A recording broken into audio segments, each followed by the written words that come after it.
Good afternoon friends. দেখুন, এটা আমার একটা কাকড়ি গাছ, যেটা একদম প্রথম আমি আমার বাগানে এবছর করেছিলাম। তো অলরেডি দেখেছেন যে এখান থেকে আমি প্রচুর কাকড়ি হারভেস্ট করেছি এবং এখনও প্রচুর কাকড়ি হচ্ছে। এবার এই যে আর একটা কাকড়িও অলরেডি বড় হতে শুরু করেছে এবং ছোট কাকড়ি প্রচুর রয়েছে। এটা কেন দেখাচ্ছি চলুন সেটাই আপনাদের এবার এক্সপ্লেন করে বলি।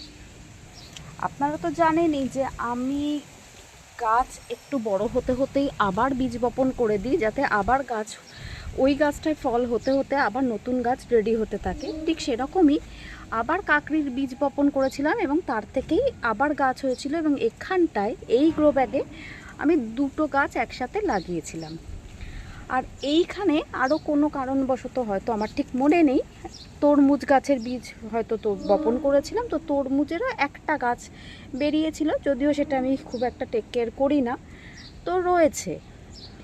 এবার ব্যাপারটা হলো যে এই কাকড়ি গাছটায় একটা ফিমেল ফুল হয় এবং সেটা আমি নিজের হাতেই পলিনেশন করে দিয়েছিলাম। তো দেওয়ার পর এই যে দেখুন, এখানে যে ফলটা হয়েছে সেটা তো না কাকড়ির মতো লাগছে, না শশার মতো লাগছে। আর একটা ব্যাপার আপনাদের সাথে শেয়ার করি, যে এই কাকড়ি গাছটার ঠিক একটু দূরে, এক হাত মতো দূরেই আমার এখানে রয়েছে ফ্রুটি গাছ। তো এই ফ্রুটি যে ফলটা, সেটার গাছটা এখানে, এবং তারও প্রচুর ফুল হচ্ছে। আর তার সাথেই এইদিকে রয়েছে তরমুজ গাছ এবং তারও ফুল হচ্ছে, মেল ফিমেল সবই। তো এবার যথারীতি এই গাছগুলো একসাথে থাকার দরুন কোনো উপকারী কীটপতঙ্গের মারফত কোনো রকমভাবে হয়তো পলিনেশন হয়েছে বা কিছু হওয়ার জন্য এই একটা অদ্ভুত রকমের ফল রেডি হয়েছে। দেখুন ফলটা ভালো করে লক্ষ্য করে, কারণ কাকড়ি কিন্তু আমি আপনাদের সাথে অনেক শেয়ার করেছি, একদমই সেটার মতো নয় এটা।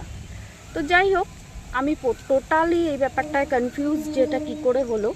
যদি আপনারা কেউ জেনে থাকেন বা এরকম কোনো ঘটনা আপনাদের সাথে ঘটে থাকে, তাহলে অবশ্যই আমাকে কমেন্টসে শেয়ার করবেন।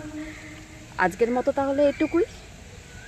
যদি আমার ভিডিওটা ভালো লেগে থাকে তাহলে অনেক অনেক ভালোবাসা দিয়ে আমার পাশে থাকবেন। আর হ্যাঁ, চ্যানেলটা সাবস্ক্রাইব করতে ভুলবেন না কিন্তু। টাটা।